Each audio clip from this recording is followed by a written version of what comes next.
Halo semuanya, selamat datang kembali, selamat datang di channel YouTube Kreator Indonesia. Ini adalah channel pusat edukasi dan event untuk seluruh acaranya YouTube Indonesia.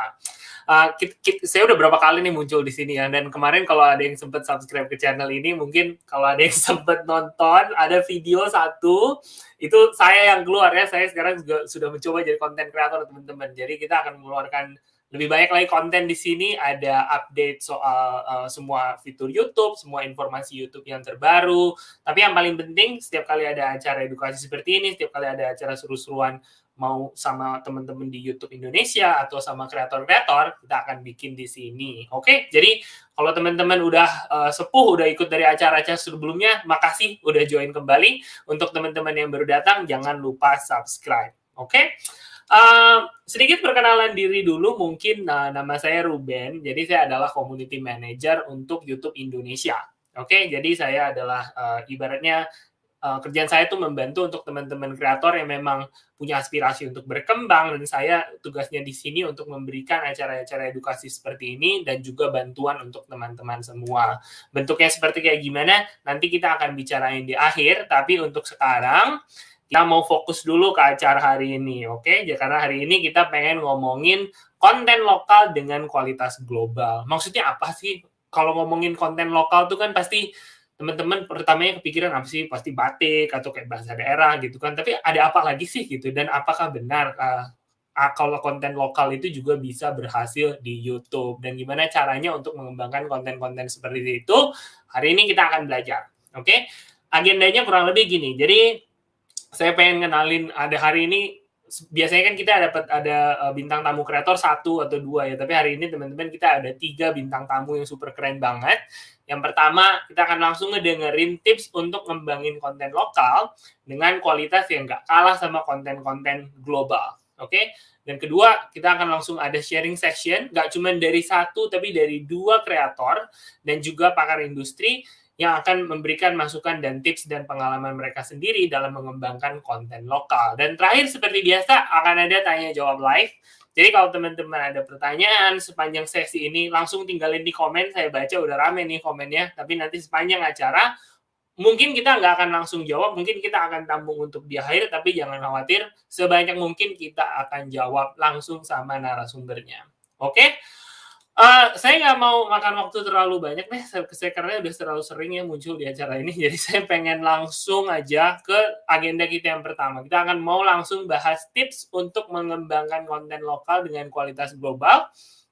Untuk ini saya pengen mengundang bintang tamu hari ini spesial banget teman-teman, karena dia bukan cuma konten kreator yang sukses, tapi dia juga tergabung dalam program YouTube Product Expert. Jadi saya pengen langsung ngundang Mas Budiono Sukses. Widih, halo Mas. Halo Mas bro, Budiono, apa kabar Mas? Alhamdulillah kabarnya baik. Gimana bro Ruben kabarnya?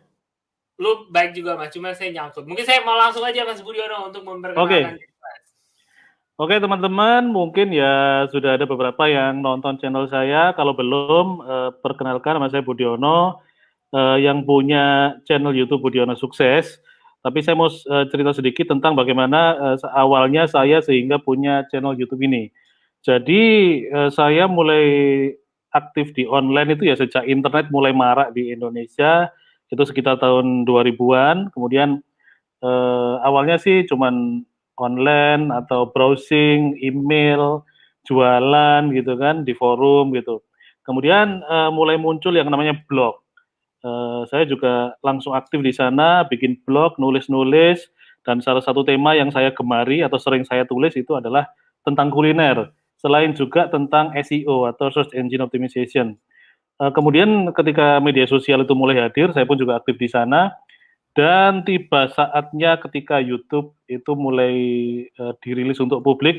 Kita tahu dulu YouTube awalnya sudah muncul, kemudian semakin populer, kemudian menjadi platform untuk siapapun bisa menyiarkan dirinya sendiri, tanpa harus menjadi presenter, tanpa harus menjadi bintang film di suatu TV atau di suatu layar lebar gitu. Kita bisa menyalurkan, bisa mengekspresikan, bisa membuat konten apapun yang kita sukai. Dan sampai sekarang ya saya masih ada di sini, masih ada di YouTube. Kalau teman-teman pengen nonton konten-konten saya, kebanyakan tentang kuliner. Ini cocok juga nih untuk kondisi sekarang, mungkin teman-teman banyak yang lagi isolasi mandiri, nafsu makannya lagi turun, monggo silakan tonton konten-konten kuliner saya, semoga nafsu makannya kembali bergairah. Gitu Bro Ruben. Mantap. Mas Budiono, tadi kan kamu Ya, di awal bilang sudah berkecimpung di dunia internet ya, dari semenjak ya, pertama kali internet. Itu udah berapa tahun berarti Mas nih di internet Mas? ya sudah 20 tahun lebih ya. Sudah 20 tahun lebih di internet. Iya kan? dua Ya. puluh tahun lalu internet belum masuk kampung saya Mas. Oh gitu. 20 Itu tahun pun lalu waktu itu ke internetan harus ke warnet dulu, bayarnya 17.000 waktu itu. oh iya, oh saya ingat tuh zaman-zaman masih ke warnet, ada si tombol-tombol yang di atas itu kan, yang harus 1 jam berapa gitu. Iya. Wah, Iya, 20 itulah. tahun di internet. Kalau di YouTube udah berapa tahun Mas Budiono?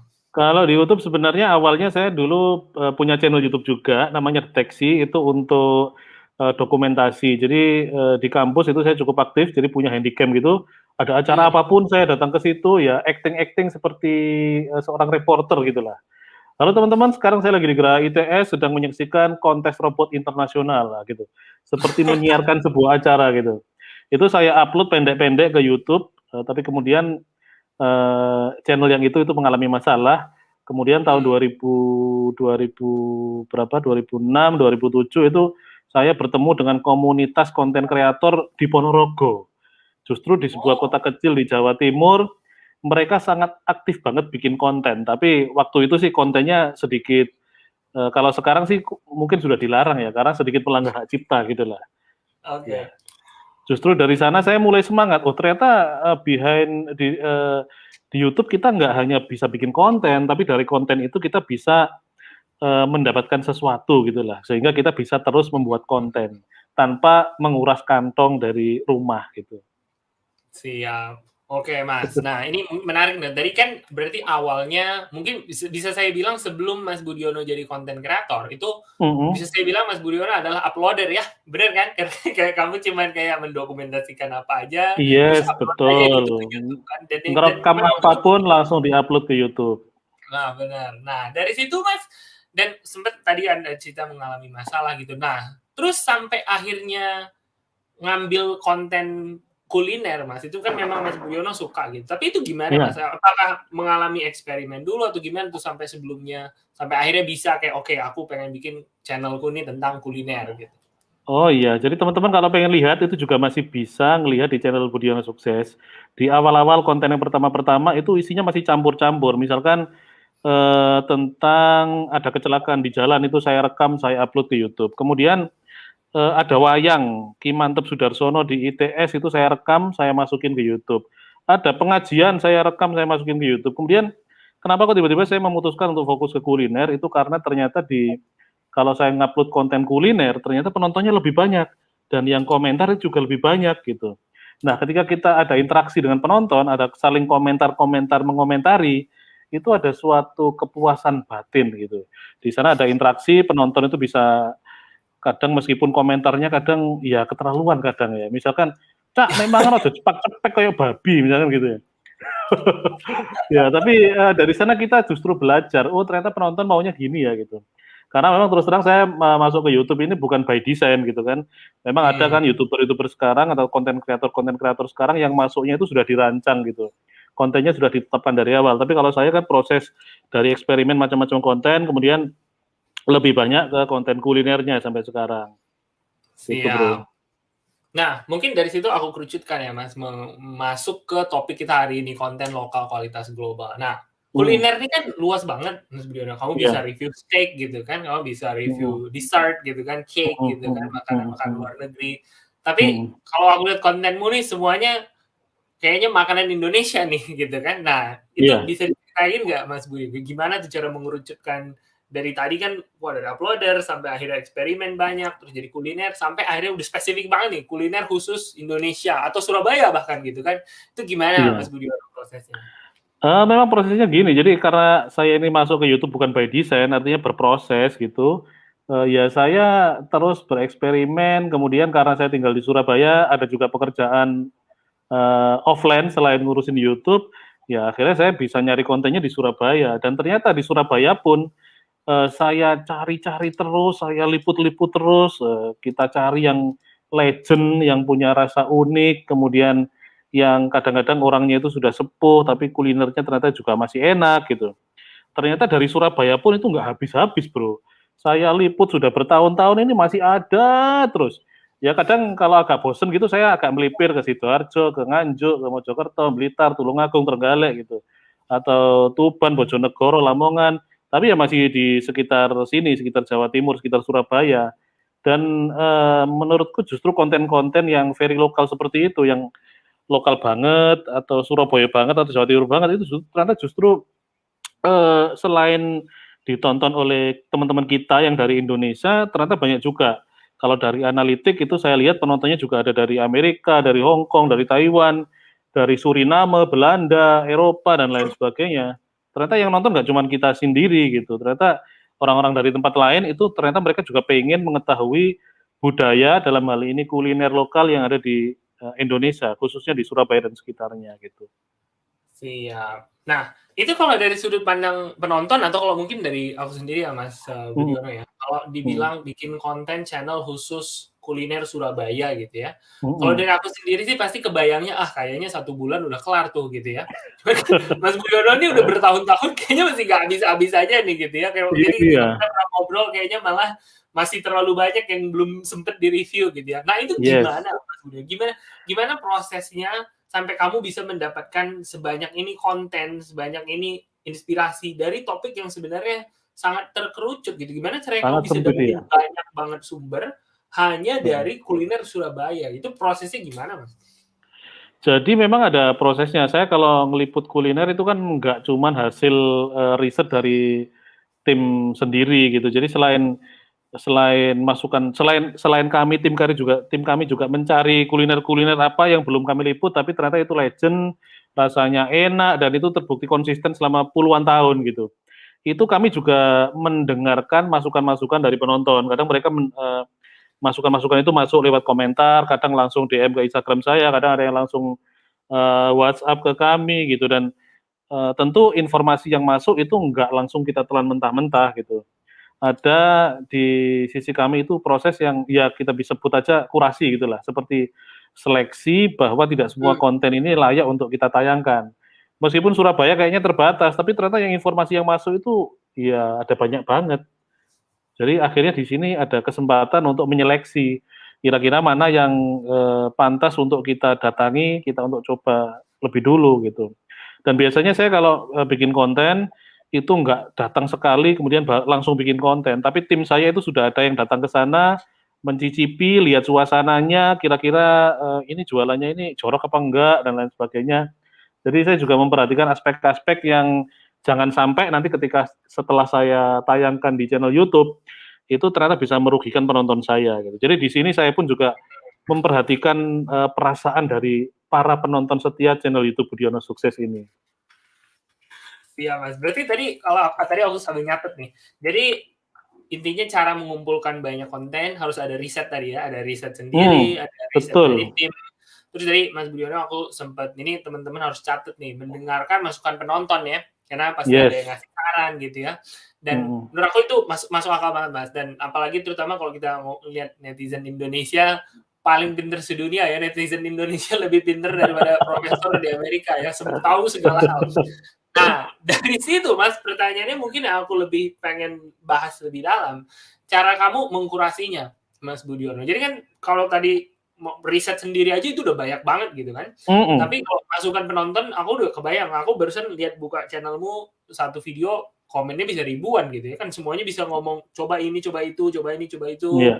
Nah, itu cara mengkurasinya, kamu ada framework nggak, Mas Budiono? Atau ada proses nggak tadi? Mungkin memang untuk tadi kan kamu sempat bahas tuh untuk memilih konten yang bagus gitu, memilih konten yang sesuai untuk penonton setiamu. Nah, kalau kita bisa gali lebih dalam di situ, Mas Budiono bisa ceritakan nggak itu prosesnya gimana gitu, workflow-nya untuk membuat proses kurasi tersebut. Oke, jadi pertama dari katakanlah ini informasi yang datang lewat komentar atau lewat DM ke Instagram atau lewat langsung WhatsApp ke nomor kami gitu kan. Jadi pertama informasi itu kita tampung, kita data katakanlah ada 10 list makanan yang informasinya disuplai oleh para penonton setia gitu. Misalkan ada rujak cingur, ada nasi pecel, kemudian ada steak, ada apa lagi gitu, ada 10. Nah, nanti pertama kita lihat dulu nih, kira-kira mana yang warungnya ini paling lawas atau paling legend. Nah, ini sudah paling legend nih. Kalau saya memang menempatkan legend itu di urutan pertama dari prioritas saya. Jadi yang jualan itu sudah harus jualan selama bertahun-tahun atau setidaknya lebih dari 10 tahun. Itu masuk kategori legend. Kemudian konsistensinya, apakah legend tapi rasanya tetap terjaga seperti itu? Nah, itu perlu kita mendengarkan masukan dari penonton melalui survei. Kadang-kadang saya bikin survei melalui Instagram atau melalui community post. Rek, lontong balap paling enak se-Surabaya itu neng di gitu. Di mana lontong balap paling enak se-Surabaya? Mereka akan ngasih komentarnya. Oh, di sini, di sini, di sini, di sini. Nah, apakah masukan yang masuk lewat komentar tadi masuk di survei saya gitu? Ketika masuk, oh mungkin berarti ini valid gitu. Kemudian apakah tim saya ada yang pernah mencoba? Kalau belum, saya biasanya bisa saya sendiri yang mencoba atau kameramen saya minta untuk mencoba atau ada beberapa teman yang lidahnya sudah saya percaya itu bisa mencoba dulu ke sana. Kalau ternyata rasanya masuk, ya berarti diagendakan untuk kita datangi untuk kita liput. Kemudian pertimbangan berikutnya itu apakah di waktu sebelumnya yang terdekat itu sudah ada konten sejenis. Misalkan ini ada masukan lontong balap enak gitu, tapi minggu lalu saya baru tayang lontong balap. Nah ini kita tunda nih, kita geser ke mungkin bulan berikutnya atau 2 bulan lagi gitu. Jadi jangan sampai penonton ini bosen, oh lontong balap, lontong balap, lontong balap, lontong balap. Atau sebulan isinya cuma pecel aja gitu. Nah, saya menghindari seperti itu. Atau kalau sengaja dibuat tema sih malah bagus. Seperti ada teman di Ponorogo itu, channelnya Kang Pardi Prabowo itu pernah bikin 1 bulan kontennya full nasi pecel setiap hari. Nah, kalau sengaja seperti itu sih malah bagus. Tapi kalau nggak ada program seperti itu, ya saya biasanya kasih jeda yang cukup panjang. Misalkan sekarang pecel ya baru 2 minggu lagi atau 1 bulan lagi ada pecel. Sekarang nasi babat ya mungkin sebulan lagi baru nasi babat lagi yang lain gitu. Jangan sampai penonton merasa bosen. Kurang lebih Siap. seperti itu. Ya Mas, tadi aku rangkum lagi ya. Jadi tadi ada bikin kategori sendiri gitu ya untuk memudahkan proses mengkurasinya seperti apa. Udah gitu ada bikin survei. Dan yang ketiga itu ibaratnya evaluasi tentang konten-konten kita sebelumnya atau konten-konten yang lagi marak apa ya, supaya kita nggak sama banget atau memang sekalian bikin tema gitu ya, kalau pengen maunya semuanya sama gitu. Nah ini menurut aku menarik banget Mas, ini kalau Mas Budiono aku pengen nanyain satu nih dari teman-teman ada yang bisikin. Jadi ini kan Mas Budiono udah di posisi yang enak nih, bisa dibilang ya kan, udah ada kameramen tadi kan, udah ada anggota tim gitu kan, survei bisa kirim orang gitu. Kalau pas zaman-zaman masih sendiri Mas Budiono, itu gimana ya cara paling efektif ngelakuinnya gitu? Kalau kita kameramen belum ada, kita mau riset masih belum bisa gitu, dan kita mungkin bisa dibilang belum dapat sebanyak itu masukan gitu kan, bikin survei yang jawab belum ribuan orang gitu kan. Nah itu kalau baru mulai nih Mas Budiono, kalau kamu berkaca ke pengalaman kamu dulu ya, itu kira-kira tipsnya gimana tuh untuk yang pemula-pemula nih? Kalau masih baru mulai dulu ya saya kemana-mana sendirian bro. Gitu. Saya bahkan kamera pun belum punya kamera. Saya baru pakai HP, tapi pakai HP pakai tripod gitu. Ya saya datang ke suatu warung yang menurut saya menarik. Waktu itu kan masih belum punya patokan atau belum punya standar gitu kan. Belum kepikiran kalau mau survei dan lain sebagainya. Jadi ya bermodalkan HP aja kita datang ke sana. Terus kita speaking dulu sama ownernya, sama yang punya warung gitu. Pak, ini warungnya warung apa? Buka sudah lama enggak? Gitu. Tetap ada ngobrol seperti itu. Boleh nggak misalkan saya makan di sini, nanti sekaligus saya rekam dan saya terbitkan di channel YouTube Budiono Sukses. Nanti biar orang-orang semakin banyak yang tahu dan warung jenengan biar semakin rame, Pak. Gitu. Jadi paling enggak saya tetap ngomong sama ownernya gitu. Dari dulu memang saya biasakan seperti itu. Kadang-kadang kan ada teman-teman yang masih baru, yang masih malu-malu, kadang datang ke suatu warung dan itu nyutingnya sambil sembunyi-sembunyi gitu, sambil ngomongnya pelan-pelan gitu. Ya menurut saya sih proses saja sih, proses kita nikmati bahwa berawal dari HP, kemudian semakin meningkat ketika penghasilan itu sudah bisa kita gunakan untuk beli kamera, ya kita beli kamera, terus berproses, bisa ngerekrut tim, ya kita ngerekrut tim seperti itu. Sampai sekarang alhamdulillah sudah punya tim, meskipun tim itu belum dedicated, artinya dia juga masih bekerja di tempat lain, tapi ketika saya butuh untuk di syuting gitu juga sudah bisa diandalkan gitu. Tentu tim ini juga belajar bareng dengan kita nggak ngerekrut tim yang sudah pinter dari awalnya, supaya nanti bisa sesuai dengan keinginan saya gitu. Karena saya sebagai pemilik channel itu tentu punya cita rasa sendiri terhadap gaya liputan atau gaya cara ngambil gambar dan lain sebagainya. Begitu? Siap, mantap Mas Budiono. Oke, ini kita lanjut sedikit ya.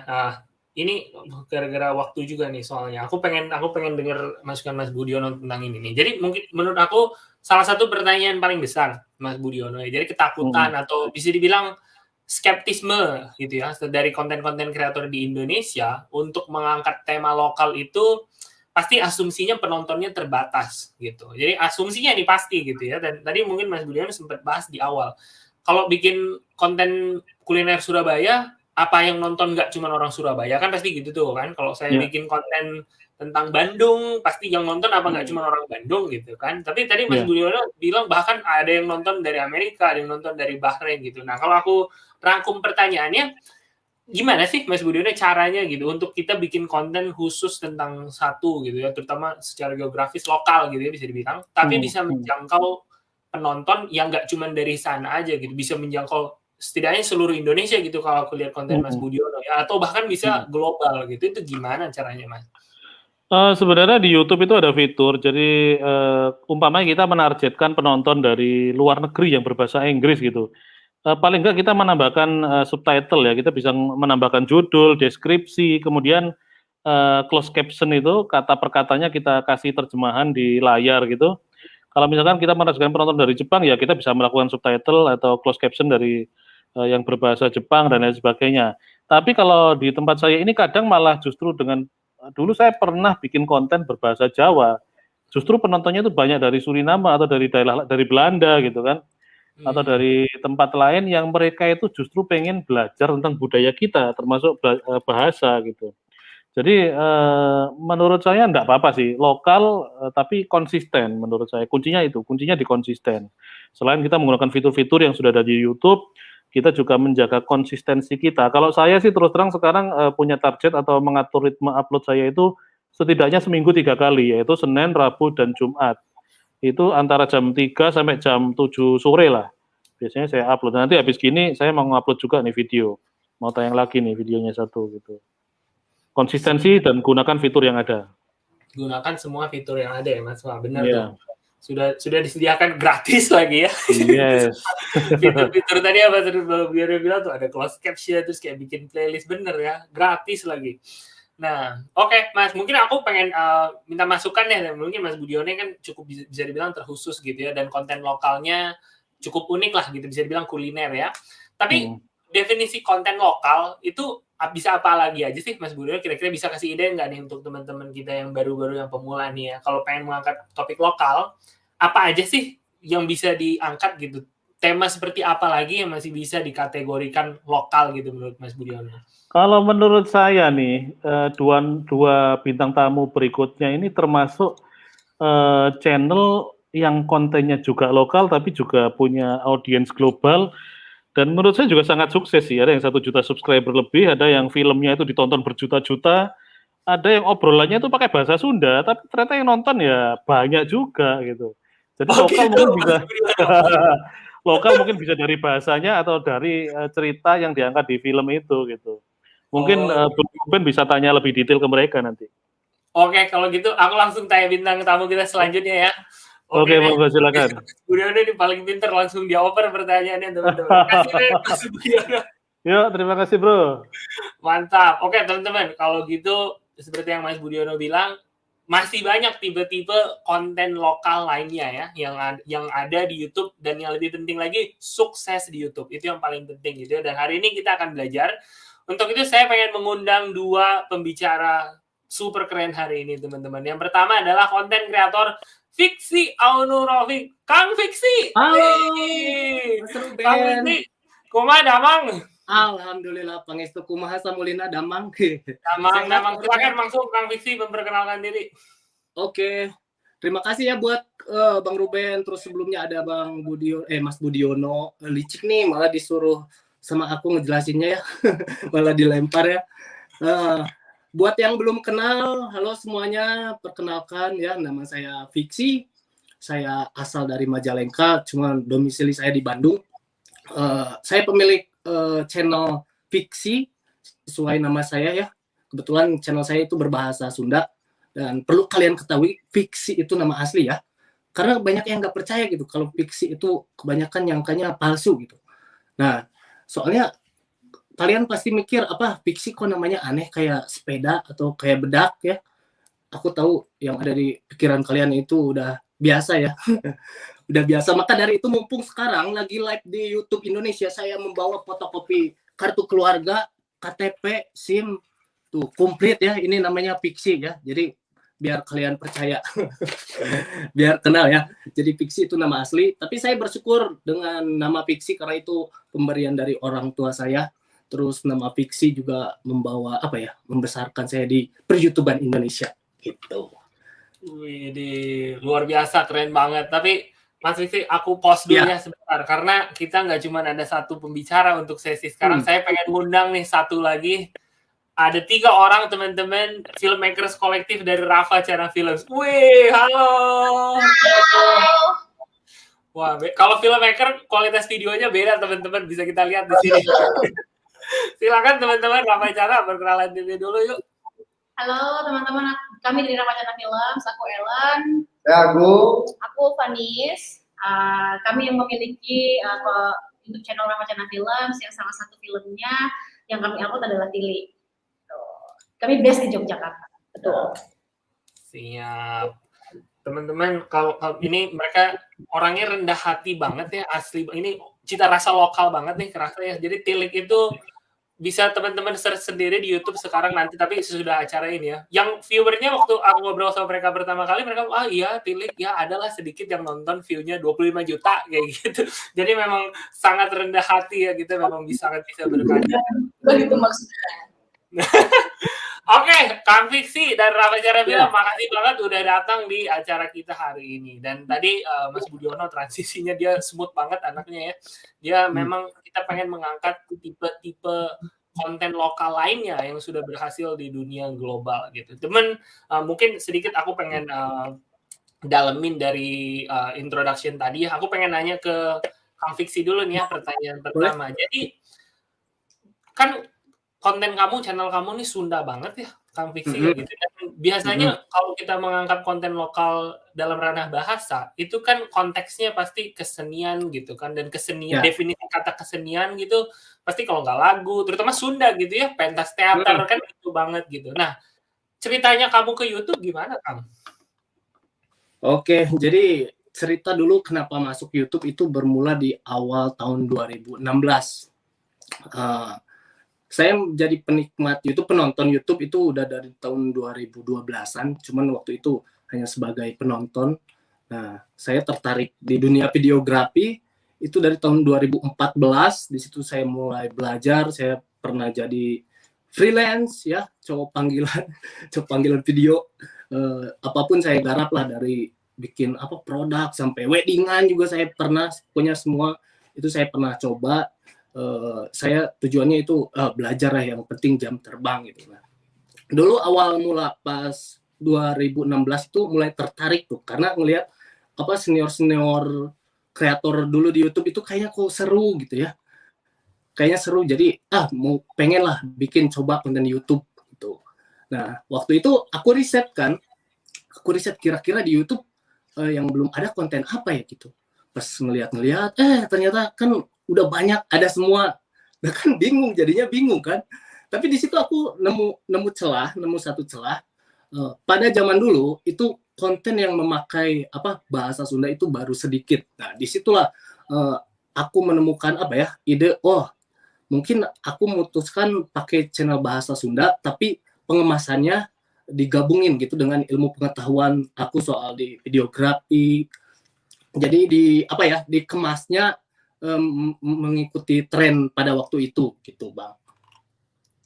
Siap. Jadi ibaratnya kebalikan dari pertanyaan aku ya gitu ya. Jadi ibaratnya pengen ngikutin topik-topik yang lagi tren saat itu, tapi cara untuk memposisikannya supaya unik justru pakai si bahasa Sunda tadi yang belum ada itu gitu ya. karena maaf banget ya, waktu itu yang pakai bahasa Sunda itu kan jarang, terus maaf mungkin dari segi kemasannya juga kurang bagus ya, atau lebih tepatnya ketinggalan zaman mungkin dari Sunda itu. Jadi aku memanfaatkan itu gitu, lebih ke mengikuti trennya.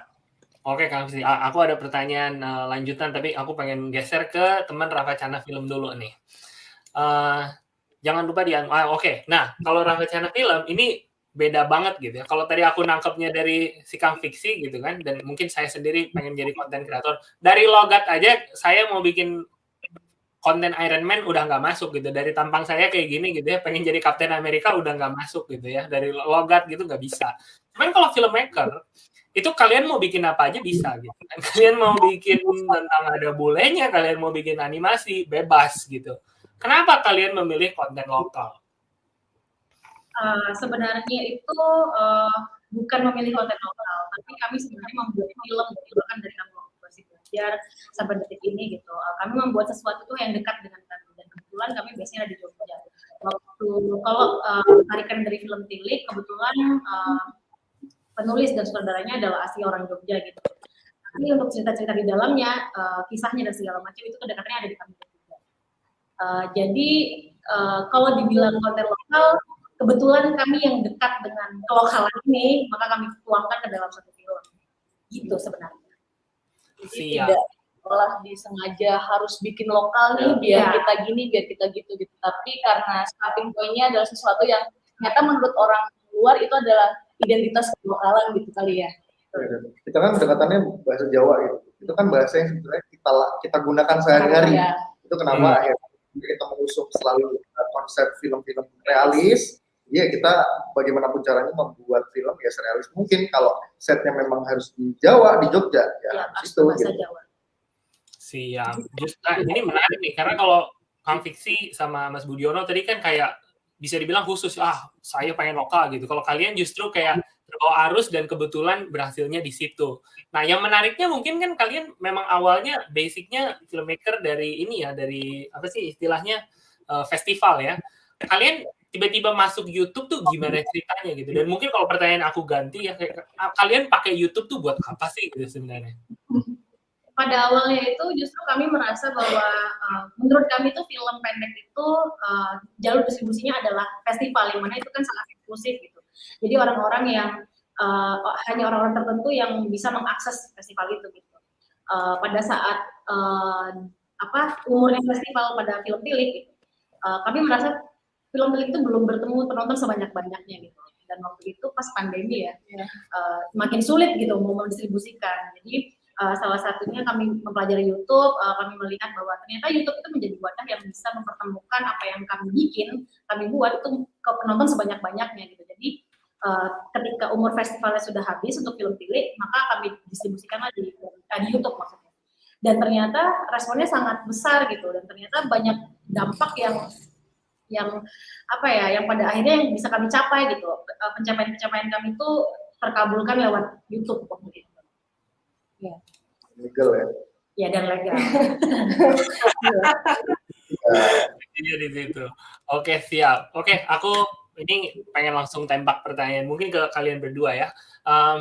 Untuk mengangkat konten lokal seperti ini ya, pernah nggak sih ada yang ngeritik gitu? Ada yang ngeritik atau ibaratnya punya pendapat skeptis lah, kayak kok bikin konten lokal-lokal gitu sih, atau kok bikin film kayak Jawa gitu sih? Ada nggak sih yang pernah kritik kayak gitu ke kalian? Siapa? Mas Fiksi dulu? Kang Fiksi dulu apa kita dulu nih? Bebas. Wah, ini udah di Zoom, silakan duluan deh, Ramcata deh. Pasti ada kalau kritik, cuman kalau untuk kritik kenapa bahasa Jawa, kenapa Jawa, atau kenapa daerah tertentu itu tidak pernah ya, kita belum pernah ada mungkin, tapi enggak signifikan. Ya, lebih ke hal-hal yang kami angkat, isu yang kami angkat, seperti apa misalnya tentang perempuan. Ya. Kalau untuk Tilik ya tentang perempuan, lalu bagaimana sebenarnya di Tilik itu kami merepresentasikan kultur yang ada di Jawa dan segala macam gitu. Jadi kritik yang datang tuh bukan akhirnya mendiskreditkan kami karena kami menggunakan bahasa Jawa atau kelokalan itu, tapi malah ternyata respon yang kami dapat terkait lokalitas itu tadi adalah banyak orang-orang yang merasa relate gitu, bahwa ternyata apa yang mereka rasakan sehari-hari itu mereka bisa tonton gitu, dan itu jarang terjadi gitu. Gitu Mas. Gitu. Siap. Kalau Kang Fiksi gimana, Kang Fiksi? Pernah nggak tuh ada yang kayak gitu? Sering, banyak malah. banyak banget, apalagi di awal-awal ya, karena jujur saya sempat takut sebenarnya. Sempat takut bikin konten pakai bahasa Sunda karena pengetahuan saya soal bahasa Sunda itu kan terbatas. Nah, jadi takut salah ngomong gitu. Soalnya kan di Sunda itu apa ya? Bahasanya banyak banget gitu. Jadi ada istilah undak kusuk bahasa. Jadi kalau salah mohon dikoreksi ya teman-teman yang dari Sunda. Jadi contohnya gini, di Sunda itu kita mesti bisa menempatkan cara ngomong ke yang lebih tua seperti apa, ke yang lebih muda, ke anak kecil seperti apa gitu. Jadi sering awal-awal sering kena teguran karena mungkin salah menempatkan gitu. Karena di Sunda misalkan kata makan, kalau di bahasa Indonesia itu mungkin makan ya makan aja. Kalau di Sunda itu ada neda, contohnya ada tuang, emam, dahar, dan masih banyak lagi gitu. Nah, awal-awal itu sempat sering salah menempatkan. Tapi lama-lama karena kritikannya itu, kalau bagi aku ya kritikan kalau sekiranya membangun itu aku selalu terima buat bahan evaluasi aku gitu. Jadi sambil berjalan aku sambil belajar lagi untuk memperbaiki konten-konten yang salah kemarin gitu. Siap. Wah, luar biasa ya. Dan tapi aku suka banget sih itu, intinya masukan ya pasti kita baca ya, pasti kita terima, jangan langsung dipantulkan gitu ya. Cuman kalau konstruktif kita ambil, yang membangun kita aplikasikan, kalau yang enggak ya jangan sampai menjatuhkan gitu. Tapi secara nih untuk kalian berdua ya, teman-teman Rafa Channel Film dan Fiksi, mau orang bilang apapun kan udah sukses nih, udah terbukti nih ya gitu. Nah, jadi kalau aku pengen tanya, kalau dari kalian masing-masing ya, kunci suksesnya tuh apa sih gitu? Apa kunci sukses yang bisa membuat, menurut kalian berhasil membawa konten kalian, karya kalian sampai di titik ini gitu? Mungkin Bang Fiksi duluan ya, mumpung lagi panas. Kunci sukses ya? Tapi aku rasa sampai saat ini juga belum merasa sukses ya. Tapi balik lagi kalau kayak yang mungkin buat aku pribadi bisa bertahan sampai sekarang ini karena jangan pernah menyerah lah, terus mencoba, jangan pernah puas gitu.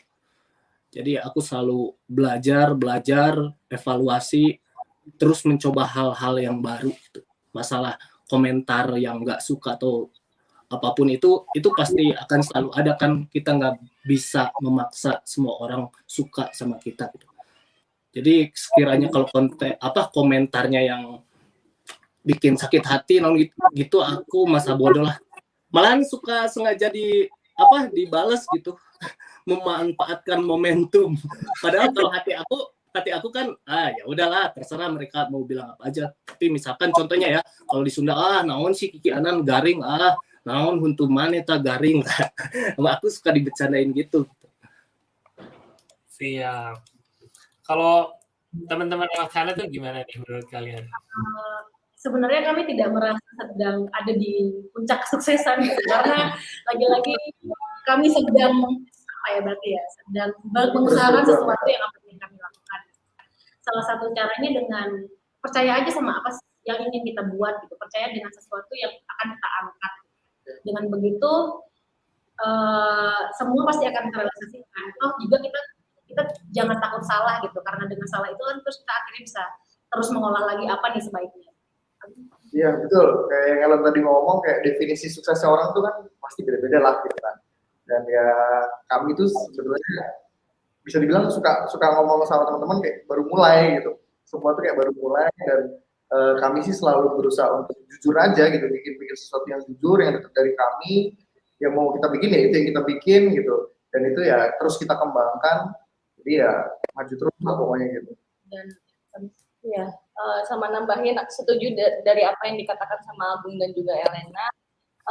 Salah satunya juga mungkin bisa dicapai dengan kami berusaha untuk tidak apatis terhadap kritik yang ke karya-karya kami gitu, karena lewat kritik itulah entah bagaimana, maksudnya kan banyak yang ngomongin komentarnya mungkin dengan bahasa yang mereka bisa gitu, yang mungkin jadi nggak enak ke bacanya di tempat lain dan segala macam gitu. Cuman kami selalu berusaha untuk tidak apatis terhadap hal itu gitu, karena komentar-komentar yang datang, kritik-kritik yang datang adalah salah satu cara kami untuk akhirnya evaluasi terhadap apa yang sudah kami bikin gitu, dan ternyata ada step yang lebih tinggi lagi.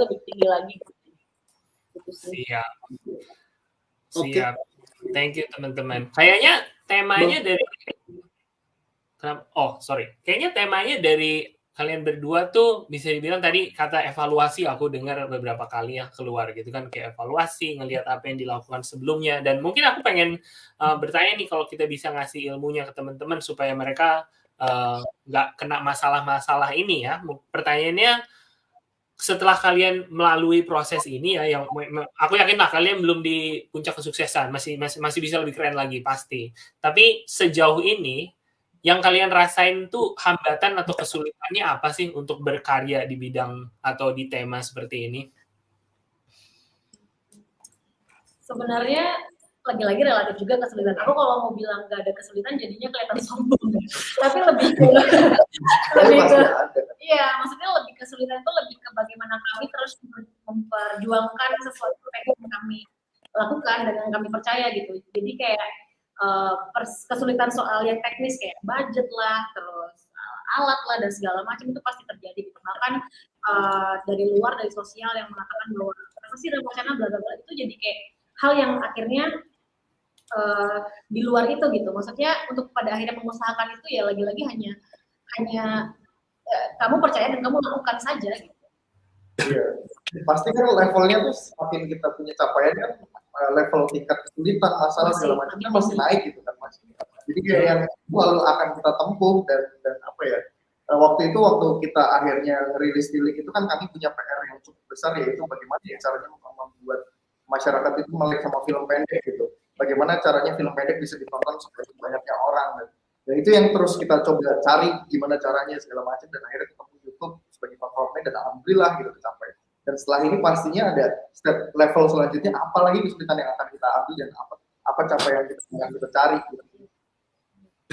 Sama kalau mau ngomongin teknis, mungkin kalau dari film tadi udah dibahas juga sama Elena dan Agung bahwa kelokalan itu kan sesuatu yang secara tidak sengaja kami sampaikan karena kami dekat dengan itu gitu. Mungkin kesulitan teknisnya lebih ke kami pengen film kami dikonsumsi oleh sebanyak-banyaknya orang gitu, dan kan nggak semua orang bisa berbahasa Jawa gitu. Mungkin kesulitannya lebih ke arah bagaimana ya bisa akhirnya mentranslasikan atau menyampaikan film ini dengan subtitle yang kami harus mewakili ada konteks budaya juga gitu di bahasanya.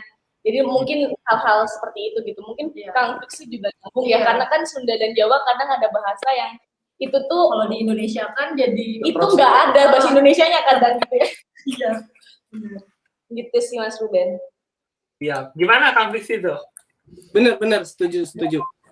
Keunikan kita mungkin dalam konten memakai bahasa daerah, mungkin itu salah satunya uniknya. Benar kata teman-teman tadi, misalkan di Sunda banyak sekali kata-kata yang kalau di Indonesia kan itu susah, karena susahnya nggak bisa diterjemahkan lewat satu kata lagi, mesti kalimat gitu. Iya, tapi sekarang kalau kesulitan buat aku sih mungkin sekarang lebih berhati-hati lagi dalam pemilihan kata ya, karena di Sunda ada undak usuk tadi kan, ada yang dari yang halus banget sampai yang kasar banget gitu, jadi lebih berhati-hati soal itu sih. Sekarang mungkin banyak orang yang berpikiran si Fiksi ini kontennya bahasa Sunda, bukan berarti aku ngerti tentang bahasa Sunda, budaya Sunda itu aku nggak ngerti sama sekali. Justru aku bersyukur sampai di titik sekarang ini karena aku memakai konten bahasa Sunda, aku jadi tahu banyak hal gitu. Jadi mau belajar lagi karena setiap aku bikin konten itu pasti selalu riset dulu karena takut salah tadi gitu. Jadi banyak banget ilmu yang baru yang aku dapat. Siap, luar biasa. Wah, keren banget ini teman-teman. Mungkin aku pengen lanjut ya. Pertanyaan selanjutnya adalah soal mengembangkan audiens atau channel kalian tadi ya. Itu kan pasti kalau misalnya ngelihat Tilik viewersnya 25 juta gitu. Aku yakin pasti penontonnya nggak semua orang Jawa gitu ya. Dan berarti kesulitan yang tadi kalian keluarkan soal gimana caranya menerjemahkan kata-kata tadi, menerjemahkan konteks-konteks tadi, itu kan pasti kalian berhasil. Tapi di luar itu semua gitu ya, mungkin kalau aku pengen tanya dari sudut pandang konteksnya dulu nih, atau konseptualnya dulu ya, gimana sih caranya untuk menjangkau audiens yang sebenarnya nggak terikat dengan konten kalian? Kami dulu ya. Oh ya, kalau dari Rafa Channel Film sendiri, sebenarnya untuk base audience ini, awalnya akhirnya kami kan awalnya bikin strategi tuh. Nah, dari strategi itu kami sudah memiliki base audience yang kami tahu demografinya seperti apa gitu. Nah, tadi sejalan dengan apa yang dikatakan oleh Elena tentang YouTube itu menjadi salah satu platform distribusi kami. Akhirnya jadi tantangan gitu, karena kami sebelumnya tidak menjadikan YouTube jadi salah satu sarana distribusi utama film-film yang diproduksi oleh Rafa Channel Films gitu. Nah, caranya gimana akhirnya bisa nge-grab audiens yang itu di luar dari demografi audiens Rafa Channel Films sebelumnya adalah kalau dengan Tilik, kasusnya Tilik itu kami berusaha untuk mencari apa ya kira-kira sesuatu yang bisa secara visual itu bisa ke-grab duluan gitu. Nah, akhirnya kami nemu di situ adalah ada icon namanya Butejo. Nah, Butejo ini kan seseorang yang secara visual itu bisa mewakili apa yang secara general film Tilik gitu. Nah, dari situ akhirnya kami mencoba untuk menggunakan multi platform gitu, Mas Ruben. Maksudnya kami nggak promosi hanya lewat YouTube saja, tapi dari sosial media yang kami miliki, terus juga karena pada saat itu lagi pandemi ya, maksudnya strateginya akhirnya kami lakukan secara nyengkuyung gitu. Kami kirim linknya lewat grup WhatsApp keluarga kan biasanya gitu kan, terus grup alumni kayak gitu. Jadi mungkin kalau di kami kuncinya adalah gimana awalnya kami ngerti audiens yang emang ngikutin film pendek dan Rafa Channel Films, juga gimana audiens yang pengen kami sasar, yaitu audiens umum gitu. Yang akhirnya ketemu lewat konten kami di Tilik, yaitu ada icon itu tadi. Ada tambahan? Cukup sih. Lengkap. Itu. Komplit. Gitu Mas Ruben. Siap. Kalau Kang Fiksi gimana Kang Fiksi? Sama boleh kira-kira diulang? apa ada yang beda?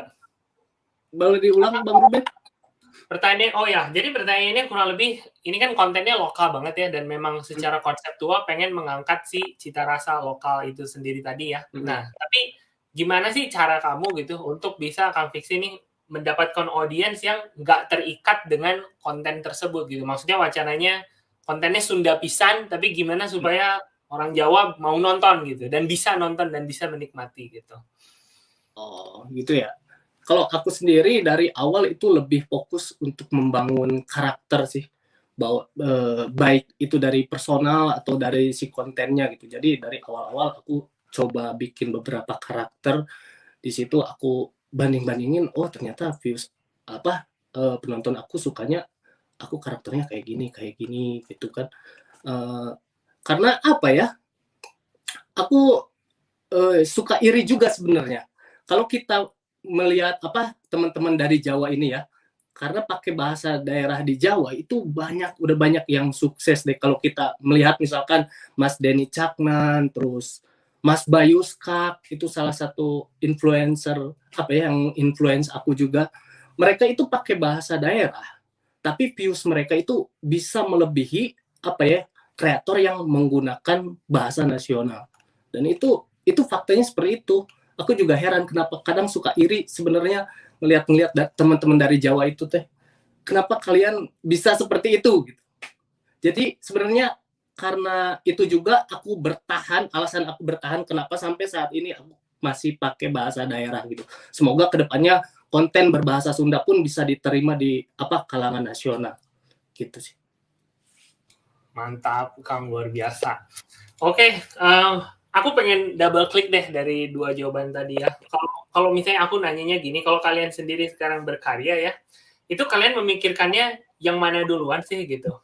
Mungkin kayak tadi Rawacana teman-teman bilang kan akhirnya bisa menemukan titik tengah gitu kan dari yang Jawa pisannya, tapi sesuatu yang bisa direlate sama semua audiens lah setidaknya seluruh Indonesia gitu. Nah proses berkaryanya tuh gimana sih? Itu tuh memang kalian dari awal pikirin kayak, waduh ini sebenarnya keren tapi kayaknya orang nggak ngerti, ganti deh gitu. Memang dari awal kalian memikirkan apa yang bisa diadopsi dan bisa diterima sama khalayak ramai, atau memang bikin dulu kontennya baru mikirin gimana cara mengemasnya supaya bisa mungkin dinikmati sama lebih banyak orang. Itu prosesnya gimana tuh? Mana yang duluan atau barengan kah atau gimana? Jangan dulu kali ya. Jadi kalau kami itu sebenarnya pada awalnya tidak memikirkan bahkan siapa penontonnya gitu, siapa akan diterima atau tidak di khalayak ramai. Lebih kepada kami menggali apa yang sedang terjadi di sekitar kami, apa yang ingin kami angkat, isu apa yang kami ingin bongkar, bahkan ingin sampaikan. Lebih ke sana dulu Mas Budha. Jadi kita nanti brainstorming bareng-bareng. Setelah itu baru kita pikirkan. Tapi sebenarnya sebelumnya pun kalau kami sebelum YouTube menjadi distribusi jalur distribusi film kami juga sebenarnya sudah memikirkan apa yang akan kami lakukan setelah film menjadi sebenarnya. Cuman karena itu adalah lingkup eksklusif ya, jadi kayak yang kita nggak berpikir bahwa akan ditonton halayak ramai dan kita akan memikirkan bagaimana halayak ramai akhirnya menerima film kita gitu, bukan ke sana arahnya gitu. Lebih ke dan konteks apa yang kita sampaikan gitu. Untuk diterima atau tidak pasti punya segmentasinya masing-masing. Kami tidak berharap akan seluruh dunia pada akhirnya suka sama film kita tuh enggak sebenarnya. Lebih ke percaya aja sama lagi-lagi aku selalu mengulang kata percaya aja apa yang ingin kita lakukan, lakukan saja. Iya. Mungkin kalau aku pribadi gitu selaku biasanya kalau kita bikin film bareng-bareng kan kebanyakan aku direkturnya gitu. Kalau aku selaku director jadi kayak gimana caranya kalau aku sih fokus sama storytellingku, apa yang pengen aku bikin, apa yang pengen aku sampaikan, yang kemudian nanti perkara ketemunya akan sama publik atau penonton bagaimana itu nanti gitu. Jadi kayak selalu membagi fokus dulu kalau ketika kita bikin, ketika kita praproduksi gitu kita bagaimana caranya membuat konsep kita utuh dan bisa ke deliver dengan hal-hal yang subtil gitu yang kemudian bisa menjadi jembatan ke nasional atau ke global gitu. Pasar kan bisa diciptakan.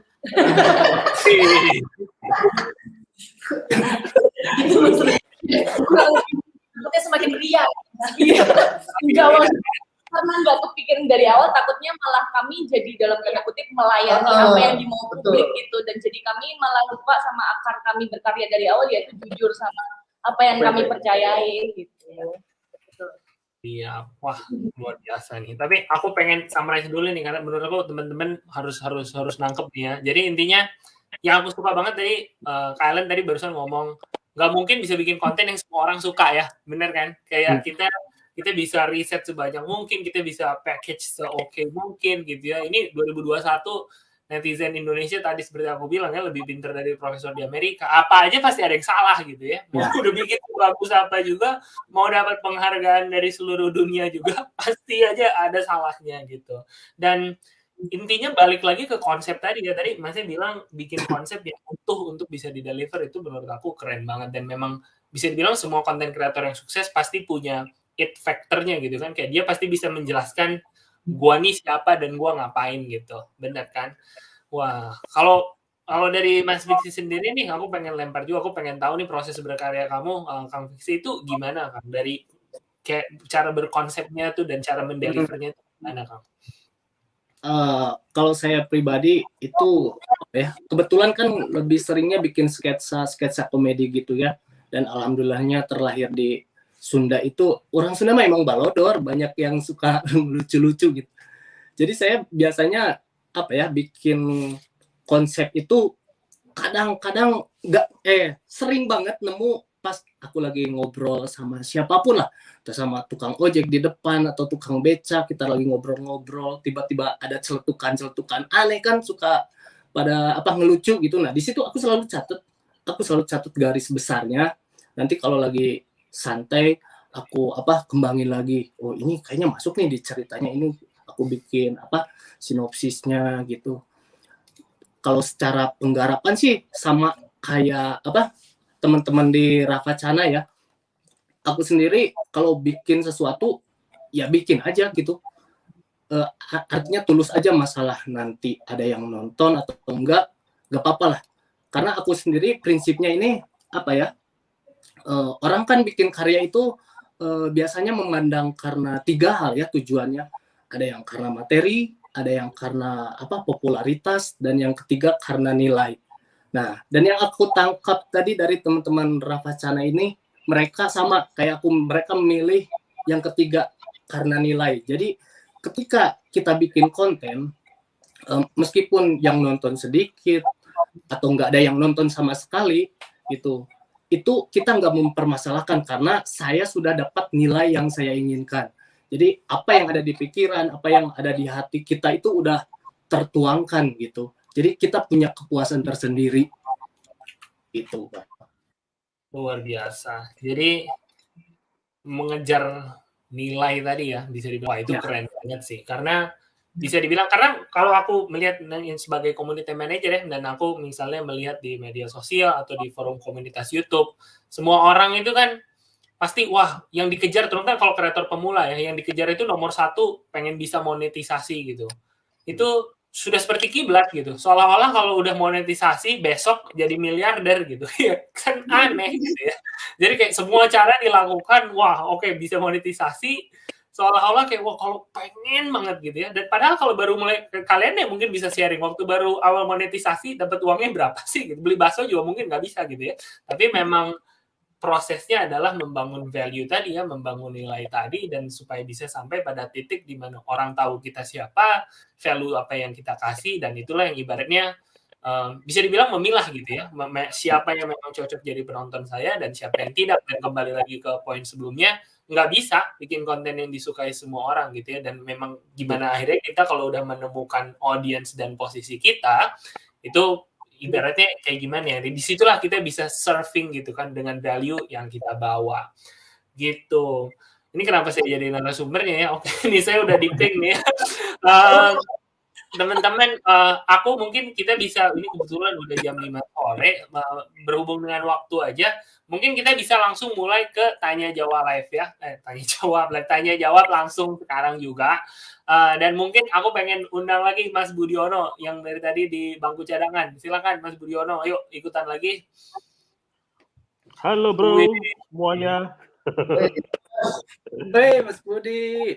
Mas Budi, kamu kenapa gak pakai kaos hitam ngomong-ngomong Mas Budiono? Emang tadi janjian pakai kaos hitam ya? Enggak. Padahal satu orang lagi dapat gelas lusin Mas Budi. Iya. Waduh, ganti baju dulu deh.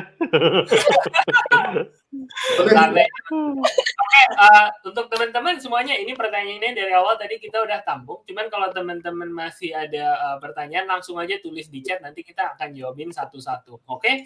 Cuman mungkin kita warming up dulu deh nih, mumpung Mas Budiono baru join lagi ya. Mas, tadi ada pertanyaan dari teman, saya juga nggak tahu dibacanya gimana. Dung tarak tak, dung tarak tak. Nah, katanya kalau pakai fitur subtitle atau caption di YouTube, itu ngaruh apa enggak sih sebenarnya gitu. Ini saya sebagai orang YouTube yang menyediakan fiturnya cukup sakit hati ya. Cuma saya pengen mungkin teman-teman Mas Budiono dulu deh, kan tadi kamu ngomong tuh untuk pakai fitur subtitle. Itu emang ngaruh Mas? Gimana tuh?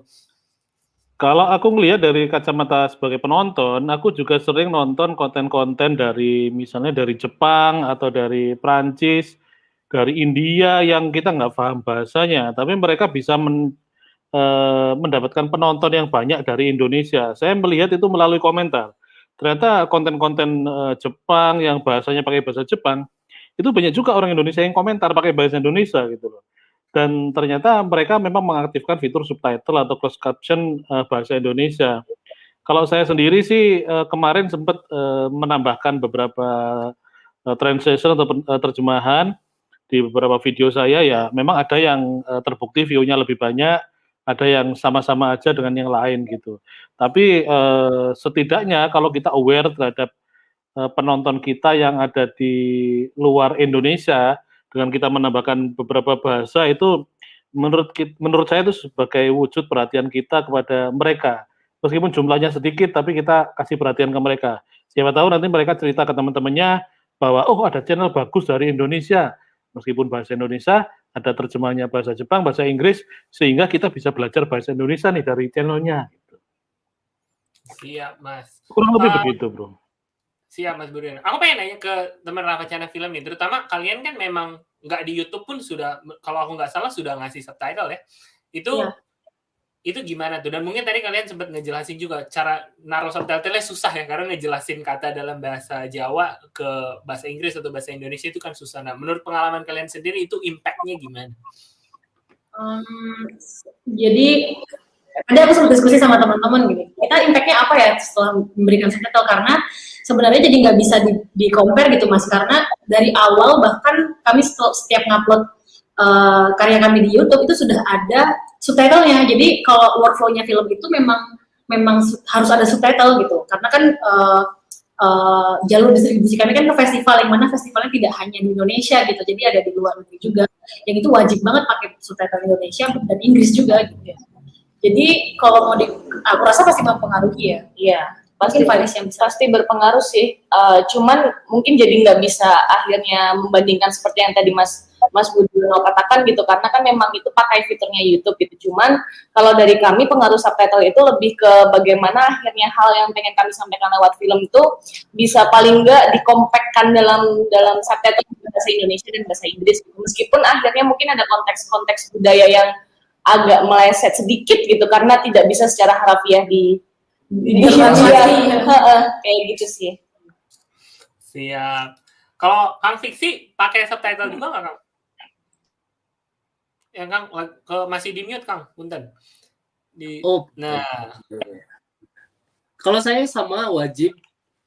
Dulu awal-awal sih nggak pakai ya, tapi karena ya tadi banyak masukan dari, alhamdulillahnya konten saya itu ditontonnya nggak cuma anak-anak Sunda doang gitu, dari luar juga banyak yang nonton, mereka ngasih masukan, Mas kasih subtitle ya. Dari situ saya meskipun malas sebenarnya ya bikin subtitle itu, tapi ya mesti dipaksain lah. Kalau yang pakai bahasa daerah itu wajib menurut saya sih, karena salah satunya itu untuk memancing penonton yang nggak ngerti bahasa kita tuh. Jadi jangan malas pakai subtitle.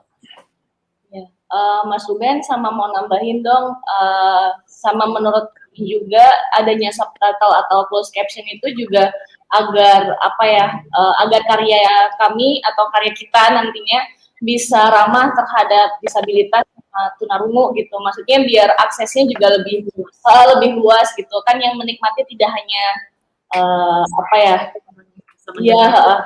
gitu sih. Siap, luar biasa. Oke. Lanjut ke pertanyaan selanjutnya. Mungkin masih sedikit berhubungan dengan si caption ya. Pertanyaannya dari, bacanya gimana ini? Rifpak. Dari kreator Rifpak ya. Pertanyaannya adalah, konten aku kok nggak pernah ada yang komen. Jadi cara mau mendapatkan masukan, mau mendapatkan saran juga mungkin sulit gitu. Nah, mungkin ini lebih soal berkreasi dan engagement gitu ya. Kalau dari teman-teman bertiga nih, gimana sih caranya supaya bisa mendapatkan engagement? Dari gimana caranya supaya orang tertarik untuk meninggalkan komentar, terutama kayak kontennya bahasa Sunda, gimana supaya orang Jawa mau komentar? Nah, kurang lebih kayak gitu tuh gimana itu caranya tuh? Kang Fiksi duluan, gimana Kang? Buat bro tadi ya yang belum dapat komen, sabar, karena aku juga pernah ngalamin seperti itu. Tapi akan ada saatnya lah, akan tiba waktunya nanti juga videomu, kalau kamu terus bikin video pasti ada waktunya videomu rame dan banyak yang ngomen. Kalau yang aku sering lakuin dari dulu, pas ketika ada yang ngomen, aku selalu bales gitu. Dan alhamdulillah sampai detik sekarang pun ya, kalau aku habis ngupload itu aku selalu stay on YouTube sampai ngebalesin satu persatu. Aku saking seringnya aku sampai hafal subscribers lama aku gitu, karena kan kelihatan ya sampai hafal foto profilnya, namanya siapa, oh ini dari dulu nih suka ngomen gitu. Jadi bersabar terus mencoba. Mantap. Kalau Mas Budiono gimana Mas Budiono? Kalau pertama bikin tentu semua orang ya biasanya engagement-nya masih rendah ya, yang nonton pun masih sedikit, yang komen juga sedikit gitu. Tapi ya kita berproses aja, kita nikmatin prosesnya, kita bikin sesuatu terus berkarya sesuai yang dikatakan Mas Fiksi tadi, kita itu mencari nilai bukan mencari yang lain. Saya setuju juga dengan Ruben kalau di forum kita itu lebih banyak pertanyaan tentang kayak seperti ngejar-ngejar cepat dapat monetize gitu loh. Kok cepet dapat 1000 subscriber, 4000 jam tayang gitu aja pertanyaannya gitu. Kalau saya sih menurut saya dan itu sering saya berikan saran juga ke teman-teman yang bertanya seperti itu. Daripada kamu fokus 1000 subscriber dan 4000 jam tayang, lebih baik kamu fokus untuk mengasah kemampuan kamu dalam membuat konten gitu. Nanti seiring berjalannya waktu berproses ya karena kita ini bukan artis, bukan politisi yang penggemarnya sudah banyak sejak dulu, ya kita membangun brand image diri kita memperkenalkan diri ke orang supaya punya penonton, dan penonton itu mungkin kita bisa pancing-pancing melalui video supaya mereka berinteraksi, supaya mereka komentar gitu. Siap. Teman-teman Rama Cari gimana? Mau nambahin barusan? Ya, setuju sih sama omongannya Mas Budiono dan Mas Fiksi sebetulnya. Maksudnya ada kalanya kita ya nggak perlu juga nonton komen gitu, buat fokus aja bikin sesuatu itu. Kayak aku sering banget kalau maksudnya nontonin komen satu-satu juga kayak banyak banget gitu, dan kita lebih ke cenderung ke ya udah kita mau bikin apa, kita fokus ke situ daripada ngelihat komentar orang lain segala macam, takutnya malah terintervensi dan segala macam gitu. Tapi ada kalanya juga ketika misalkan hasilnya kita mau nge-reach audience seperti apa gitu-gitu, kita ngelihat evaluasi dari situ juga gitu. Jadi kalau kami sih merasa sepakat dengan apa yang dikatakan sama Mas Budiono, juga dengan yang dikatakan sama Kang Fiksi. Jadi semuanya pasti prosesnya mengalami hal itu, dan semua juga awalnya pasti nggak ada engagement-nya. Kami juga sadar awalnya juga kami nggak punya penonton, bahkan nggak punya komentar sama sekali gitu. Tapi ya udah fokus aja bikin yang pengen kita bikin gitu. Iya. Oke, aku mau nyambung ini pertanyaannya Mas ya, dan mungkin ini kalau aku lihat yang nanyanya nama channelnya Aku Gagal Mas. Jadi mungkin nama channelnya bisa lebih sedikit positif. Pertanyaannya ini sepertinya dari hati nih teman-teman. Dia nanyanya, jika konten kita udah bagus dan banyak dicari, tapi masih sepi penonton, itu kayak mana Bang mulainya? Kan masih belum ada subscriber. Jawab! Katanya dia nulis di komentar nih, itu kira-kira gimana tuh? Mungkin Oke. Sepertinya sama ya yang tadi gitu. Bahkan ketika sesuatu yang kita bikin itu bagus atau tidak itu tuh bukan dinilai dari kita sendiri gitu.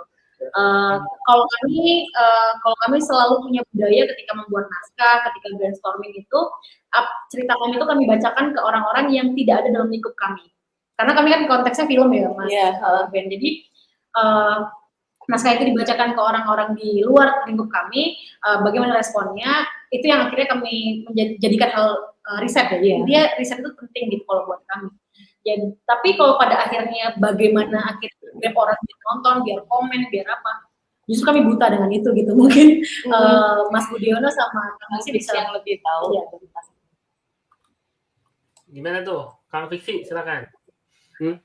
Kalau saya sih sama mungkin ya. Anda harus bersabar dulu, bro. Karena kita juga sama dari awal, kita nggak ujuk-ujuk apa ya? Tiba-tiba langsung rame gitu, nggak langsung naik. Sabarlah, itu kan namanya proses. Malahan misalkan kalau kamu tiba-tiba langsung naik, nanti pas kamu udah di titik pencapaian nih, misalkan diundang di YouTube Indonesia, coba ceritakan kiat-kiat sukses kamu. Oh, nggak tahu, saya tiba-tiba rame, kan nggak seru, bro. Jadi nikmatin. Iya. Luar biasa. Jadi ternyata selama ini bikin konten Kang Fiksi puncaknya di sini ya, untuk sharing di acara ini ternyata. Iya. Luar biasa. Mas Budi ada yang mau ditambahin, Mas Budi? Ya, menurutku sama lah. Kalau konten bagus itu yang menilai bukan diri kita, tapi penonton gitu. Kalau kita bilang bagus, ternyata nggak ada yang nonton ya gimana? Apa betul itu bagus gitu kan? Ya, makanya sama kayak Mas Fiksi tadi juga. Terus saja berkarya, kita berproses, nikmatin prosesnya. Nggak bisa tiba-tiba kita sekarang bikin channel, besok langsung 1 juta views gitu. Ya itu namanya ya keberuntungan kali ya. Tapi kalau rata-rata dari teman-teman yang pernah ngobrol dengan saya dari komunitas konten kreator rata-rata juga sama, mereka berproses dari bawah, mulai dari malu-malu, kemudian semakin malu-maluin gitu. Nanti semakin banyak juga penontonnya, semakin banyak komentarnya gitu. Siap. Berproses bro kuncinya bro. Berproses Atau aku ya. ada tips, Mas Ruben? Monggo, gimana Kang? Atau coba tadi yang nanya tadi gitu ya, coba kamu cari orang dalam. Bisa nggak? Nggak bisa ya, kalau YouTube nggak bisa ya? Ya, bahaya nggak bisa, bahaya itu jangan. Oke, lanjut ya. Ini mungkin masih berhubungan nih soal mengembangkan channel. Ini yang nanya dari konten kreator channel Crowdery Craft. Mungkin dia bikin channelnya, asumsi saya kerajinan ya kalau lihat namanya. Pertanyaannya, Kak, gimana caranya supaya konsisten di satu bidang? Saya sering dapat godaan nih ingin buat konten campur-campur. Nah, ini menarik menurut saya. Nah, bilang aja kayak dari kalian yang bacain konten atau kan kadang-kadang mungkin dari interestnya sendiri gitu ya kan mungkin ya memang passionnya soal konten lokal tapi pastilah ada namanya godaannya kayak suatu hari pengen coba ini nih pengen coba yang sono gitu. Nah itu gimana tuh? Mungkin pertanyaan saya ada dua. Haruskah memang saklek banget gitu ya kalau ada godaan dan eksperimen itu nggak mau atau yang kedua memang kalau memang pengen straight di jalan yang lurus gitu ya ngikutin konsep kita itu gimana caranya supaya bisa bertahan gitu mungkin kalau aku nambahin pertanyaannya jadi dua ya mungkin Mas Budiono silakan Mas gimana. Oke, bagaimana caranya agar konsisten di satu bidang? Kenapa harus konsisten gitu? Kalau misalkan nggak konsisten pun juga bagus gitu. Menurutku banyak juga kok channel yang isinya itu macem-macem ya, kayak personal vlog gitulah. Ada jalan-jalannya, ada kulinernya, ada bahas teknologinya. Kadang-kadang itu bahas tentang tempat wisata, besoknya bahas tentang minuman keras, besok bahas tentang COVID dan lain sebagainya. Tapi ternyata view-nya juga banyak, subscriber-nya juga banyak, dan kira-kira pendapatannya pun juga banyak gitu. Jadi menurutku pertama konsisten itu enggak, artinya konsisten di satu tema itu enggak harus begitu. Kalau dapat godaan untuk bereksperimen ya enggak masalah sih menurutku. Eksperimen aja. Nanti kita bakal tahu potensi kita yang sesungguhnya dalam artian mana kreasi kita yang paling banyak disukai orang itu yang mana gitu. Berproses aja, enggak apa-apa. Dicoba eksperimen. Siap. Kalau Kang Fiksi gimana nih? Kang Fiksi kan ibaratnya bisa dibilang sudah sangat bereksperimen gitu ya. Cuman core kamu kan masih di bahasa Sunda gitu. Pernah nggak sih kayak wah tergoda bikin konten jangan bahasa Sunda suatu hari gitu. Nah itu gimana Kang? Saya tadinya mau bikin bahasa Thailand, Mas Ruben. Cuma susah ya. Kalau saya hampir sama sih kayak Mas Budi ya. Kalau di awal-awal mungkin kita jangan konsisten kalau channelnya kayak aku ya, misalkan jangan fokus sama satu tema deh, mendingan kalian coba-coba tema yang lain. Kalau aku sih gitu, awal-awal dulu gitu, aku nyobain ke hal-hal yang lain, cuman garis di bawah naungan bahasa Sunda gitu. Jadi bikin konten apapun tapi masih pakai bahasa Sunda. Nah di situ sambil berjalan kan kita bisa ngelihat nih, viewers aku, penonton aku sukanya aku bikin konten ini. Nah di situ sambil menyaring lagi konten yang akan membentuk secara tidak langsung membentuk karakter kita gitu. Jadi naon sih ya astagfirullahaladzim. Maaf ya. Saya soalnya kalau ngomong bahasa Sunda itu suka di otak tuh ada kepikiran tapi susah mengungkapkannya gitu, Bro. Kenapa? Jadi ya intinya mah jalanin apapun. Kalau yang baru-baru boleh dicoba-coba gitu, tapi jangan terlalu keluar jalur terlalu jauh juga sih, itu nggak bagus juga soalnya. Siap. Mungkin ini Rafa Sana terakhir nih, karena kalian bisa dibilang dalam segi production segala macam lebih kompleks gitu ya dibanding konten kreator pada umumnya yang bikin vlog gitu. Nah kalau untuk kalian sendiri pernah nggak sih dapat godaan gitu dan gimana cara kalian ibaratnya respon ke godaan itu gitu? Sebenarnya adanya godaan-godaan itu penting buat kami gitu menurut aku ya karena ternyata banyak kesempatan-kesempatan yang akhirnya bisa kita coba terus gitu. Tapi pada akhirnya ya benar kata Mas Budiono dan Kang Diksi gitu, konsisten itu penting banget. Jadi walaupun godaan-godaan itu terjadi untuk kita eksplorasi, tapi ternyata kita tetap membuat film gitu. Selain yang kita bisa hanya film ya. Bisanya cuma bikin film soalnya. Dan juga mungkin lebih ke kalau kami di Ravacana sendiri, kami sebenarnya kan ini bertujuh gitu. Dan masing-masing dari kami sebelum akhirnya tergabung dalam kolektif Ravacana Films juga sebelumnya sudah mencoba berbagai hal gitu yang itu bahkan sangat jauh dan berseberangan dari film gitu, tapi pada akhirnya pulang lagi ke film gitu. Jadi mungkin kayak kesimpulannya kalau di kami adalah memang jiwanya udah tertanamnya di sana. Jiwanya sudah di situ gitu. Ya, rohnya di situ. Rohnya. Gitu kali Mas Ruby. Luar biasa. Iya, tapi benar kalau orang luar kalau di Hollywood ngomongnya soul-nya gitu ya, memang udah dia. Ya, lebih keren loh bahasa Indonesia. Ini ngomong-ngomong aku kepo aja, aku pengen nanya. Kalian nih kalau mikir ya, kalian kalau mikir itu pakai bahasa apa sih? Kayak Kang Fiksi itu barusan itu. Kamu kalau mikir kan ngomong misalnya bahasa Indonesia atau bahasa Sunda gitu. Tapi kalau mikir di otak tuh pakai bahasa apa? Pakai bahasa Arab. Nggak mungkin ya. Pakai bahasa Sunda. Justru kelemahan aku tuh gitu. Kenapa mungkin pilih bahasa Sunda? Karena menurut aku ya dalam mencari ide atau bertutur ketika take video itu akan lebih gampang dibanding pakai bahasa Indonesia. Karena nggak tahu, aku pribadi kalau ngomong bahasa Indonesia tuh pasti suka kecampur-campur gitu. Tiba-tiba tisoledat ya? Tisoledat itu kepleset. Nah, kepleset orang Sunda kan suka dicampur-campur gitu. Jadi ya itu kenapa pakai bahasa Sunda gitu. Jadi semuanya pakai bahasa Sunda. Oh gitu. Kalau Mas Budiono sama Ravacana Film, kalian gimana pakai bahasa apa tuh? Kalau mikirnya pakai bahasa Jawa sih biasanya. Memang mikirnya bahasa Jawa ya? Bahasa Jawa atau bahasa Indonesia lah gitu. Kan pikiran itu kan silent di dalam sini kan. Iya.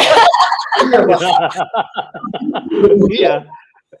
Jadi ya mungkin itu bahasa internal gitu. Tiba-tiba kita punya ide gitu kan. Iya benar. Tapi kalau di Ravacana itu kita juga punya teman Mas yang kayak Kang Diksi gitu, yang dia akan lebih lancar bertutur menyampaikan pesannya dengan bahasa Jawa gitu, karena dia emang lama di Jogja. Bahkan lahir dan hidup besar di sini.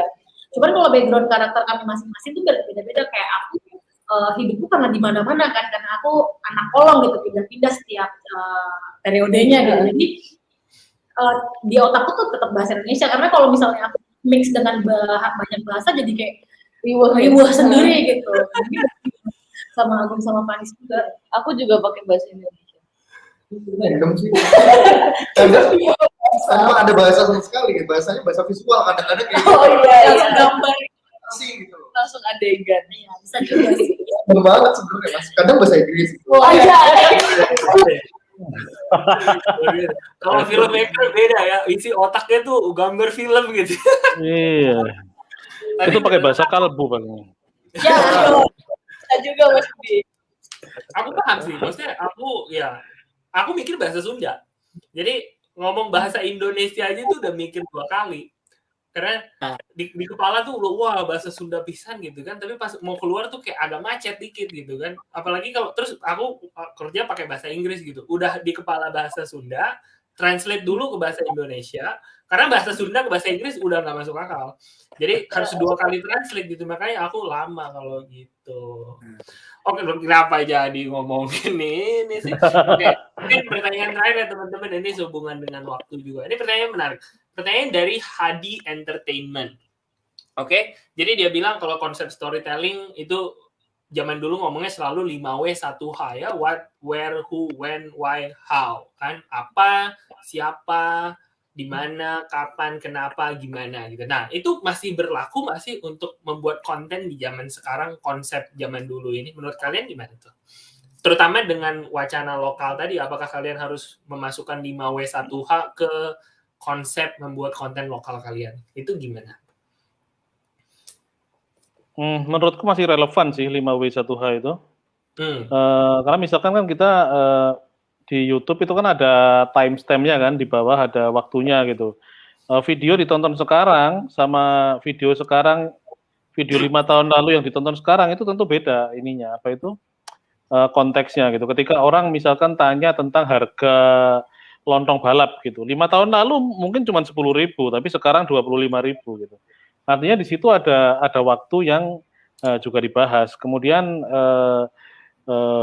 what, why, when, dan sebagainya. Ini namanya apa, tempatnya di mana, harganya berapa, siapa orangnya yang jualan, itu justru selalu menjadi hal yang saya tanyakan ke penjual itu. Dan itu info yang sangat pengen diketahui oleh para penonton saya. Jadi mereka setelah nonton, biasanya habis nonton saya nge-review makanan, terus mereka ngiler-ngiler gitu, terus menjadwalkan, oh kira-kira besok minggu mau coba ke sana gitu. Pasti dicatat nih harganya berapa, alamatnya di mana, Google Maps-nya mana, terus yang jualan namanya siapa, harganya berapa kalau pesan menu ini, kalau menu yang lain harganya berapa. Jadi menurut saya masih relevan banget untuk dalam konteks konten yang saya bikin di channel YouTube Budiono Sukses. Mungkin di channel teman-teman yang lain bisa berbeda. Gimana tuh? Kalau Kang Fiksi gimana, Kang? Kalau aku juga masih sama, ada sebagian konten yang aku terapkan, tapi kebanyakan juga kalau di konten aku nggak pakai itu gitu. Karena kan kebanyakan bikin yang komedi ya, sing penting lucu, komedi mah penting mah seri, guys gitu. Jadi kadang yang 5W itu nggak dipakai gitu. Gitu, siap. Nggak selalu dipakai. Siap. Kalau Rafa Cara Film gimana teman-teman? Kalau kita ngerasa sangat relevan banget ya Mas, karena kalau kita proses kreatif brainstorming, bikin naskah, itu tuh jadi hal yang sangat fundamental ngomongin itu gitu. Karena kalau kami selalu merasa membuat sebuah film atau naskah itu kan selalu fondasinya harus kokoh, bulat gitu ya. Maksudnya tidak ada yang bisa diruntuhkan. Satu kecil pun jatuh gitu tuh kayak rodanya akan jatuh semua gitu. Nah, semacam itu. Jadi itu selalu ada di proses kreatif kami itu dimanapun, bahkan di proses setelah filmnya jadi pun masih ada kayak gitu, selalu mencari celah-celah yang bolong ketika untuk nanti kita bikin karya selanjutnya kayak gitu. Itu kurang lebih. Siap.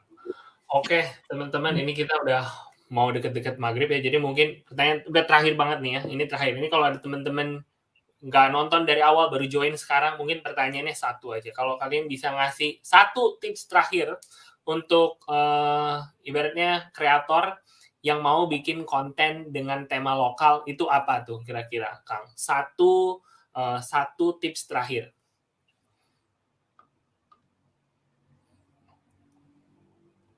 Siapa dulu? Kang Fiksi. Kalau tips mah mungkin dari tadi juga udah banyak kita bahas ya. Kalau yang lewat baru nonton mungkin nanti bisa ditonton ulang lagi. Mungkin saya cuman mau berpesan khususnya ke konten-konten kreator yang sama memakai bahasa daerah. Itu kita jangan malu pakai bahasa daerah, karena bahasa daerah itu kan asal mula kita gitu. Bangsa kita itu kan kaya akan budaya dan bahasanya. Misalkan sekarang ini saya ngomong sama Mas Budi orang Jawa, teman-teman lainnya orang mana gitu yang nggak ngerti bahasa Sunda, tapi kan kita punya bahasa persatuan, yaitu kita memakai bahasa Indonesia. Tapi bukan berarti bahasa daerah kita itu dilupakan gitu. Nggak selamanya kok pakai bahasa daerah itu kuno atau kampungan gitu. Dengan kamu bikin konten bahasa daerah itu bagus menurut aku. Kita bisa berkarya sambil melestarikan. Jadi jangan malu akan kedaerahan kita gitu. Gak malu dengan kedaerahan kita. Memang paling aneh sedunia kalau ada orang yang malu dengan kedaerahan mereka masing-masing gitu ya. Saya mungkin pengalaman, saya soalnya orang kampung asli, Kang Fiksi, saya Bandungnya Bandung Kabupaten, lain bukan kota Bandung. Saya tuh lahir dan besar gitu ya. Dan orang tua bangga gitu. Dan memang itu menjadi suatu kebanggaan gitu. Oke, mantep. Mas Budiono gimana Mas? Satu terakhir nih. Satu tips buat teman-teman yang baru akan memulai, tips dari saya adalah jangan pengen cepat sukses gitu. Karena sukses itu diraih dengan proses, dan proses itu butuh ketekunan, butuh konsistensi, ya butuh keseriusan, dan yang terakhir itu butuh ketaatan. Karena kita berkreasi melalui platform YouTube, dan di YouTube itu ada ketentuannya. Jangan ngawur. Misalkan ambil videonya orang, kemudian diupload di channelmu, wah ya kamu namanya bunuh diri itu. Jadi selain tekun, konsisten, patuh pada aturan yang ada. Di YouTube itu ada namanya pedoman komunitas, ada juga yang namanya hak cipta. Sebelum memulai berkarya, pelajari itu semua. Jangan sampai berkarya nabrak-nabrak, nanti channelnya sudah bagus, sudah besar, ternyata tiba-tiba kena klaim hak cipta, kena teguran pedoman komunitas, bisa hilang seketika channelnya. Luar biasa Mas Budiono, sebagai seorang produk expert sejati ya. Oke, terakhir Ramacana Film satu terakhir. Setuju banget sama Mas Budiono dan Kang Fiksi gitu. Pantas namanya Budiono sukses ya. Itu kayak pedoman sukses. Bener banget. Jelas sih, seperti yang kami bilang tadi bahwa soal kepercayaan itu penting, soal kejujuran itu penting, evaluasi itu penting, dan taat peraturan itu tadi karena itu jadi caranya sebagai pembuat dan penikmat itu tuh jadi apa ya, komunikasi yang akhirnya bersatu gitu, karena tidak mendustai pembuatnya, tidak mencelakai karyanya juga gitu. Sama mungkin kalau nyambungin apa yang dikatakan Ellen tadi, di film itu juga cara kita menghargai film-film buatan Indonesia adalah dengan nonton secara legal gitu. Nah, sekarang mulai banyak teman-teman pembuat film yang mulai mengupload karya filmnya di channel YouTube gitu, dan YouTube udah menjadi platform yang ramah terhadap film pendek gitu, dan kami sangat mengapresiasi hal itu gitu, dan kami harap juga teman-teman bisa memberikan sumbangsi kepada film-film Indonesia dengan menontonnya secara legal. Mantap, terus. Mantap. Oke, luar biasa. Kalau gitu teman-teman makasih banget nih semua masukannya hari ini, keren-keren banget. Untuk teman-teman di rumah mungkin kita kasih tepuk tangan virtual paling meriah nih buat Kang Fiksi, buat Budiono sukses. Oke, makasih banget udah berbagi ilmunya hari ini teman-teman. Semoga kita bisa langsung ketemu. Next time kita bikin eventnya in person ya. Karena memang sekarang mungkin kondisinya lagi kayak gini, tapi nanti suatu hari kita bikin in person lebih keren lagi. Oke, thank you semuanya. Makasih banget udah bergabung hari ini. Terima kasih, dadah semuanya. Sehat-sehat selalu. Ya, semoga ketemu. Oke, teman-teman, tadi kita udah dapat pembicara. Hari ini kita punya 5 bintang tamu. Ini adalah salah satu acara kita paling besar sejauh ini, tapi kurang lebih karena udah mau maghrib juga. Untuk hari ini segitu dulu ya. Sebelum ditutup, aku pengen ada beberapa iklan nih. Kita akan ada beberapa rangkaian acara yang lebih keren lagi yang akan datang. 2 minggu lagi akan ada kelas YouTube spesial nomor 2 untuk cara-cara mengembangkan channel niche, khas dan unik. Jadi kalau teman-teman merasa, wah ini konten saya beda banget sama orang lain, atau ada pertanyaan seputar, wah semua orang ibaratnya yang sukses harus ngikutin konten orang lain yang udah sukses.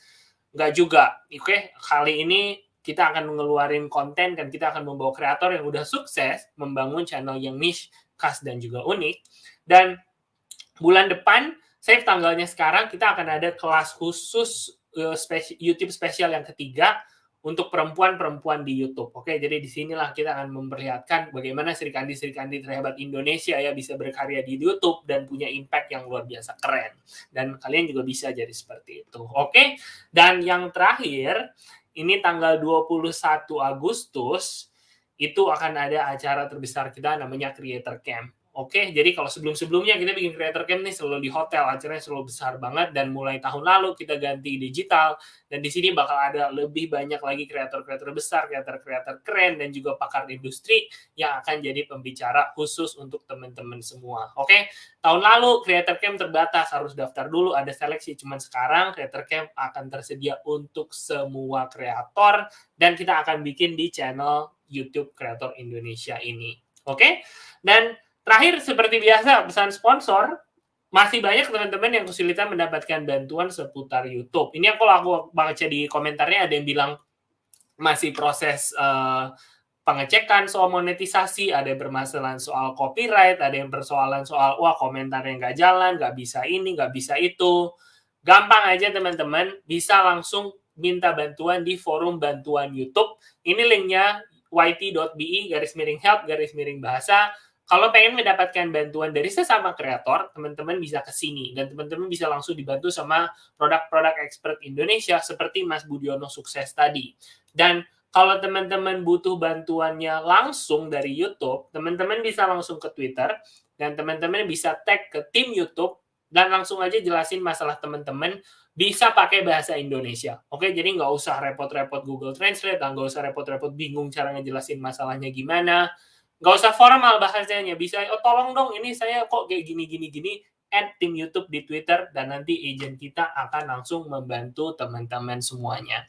Oke, kurang lebih itu aja dari kita hari ini. Semoga sesi hari ini bermanfaat ya teman-teman, dan mungkin terakhir banget dari kita, supaya kita bakal bisa lebih banyak acara lagi seperti ini, yuk bagiin feedback untuk meningkatkan kualitas acara kami. Langsung aja scan di sini dan teman-teman akan langsung dapat nanti linknya ke feedback formnya. Langsung aja isi semua saran dan masukan teman-teman, itu penting banget supaya kita bisa lebih bikin banyak event yang keren dan nanti eventnya juga bisa makin berguna buat teman-teman semuanya.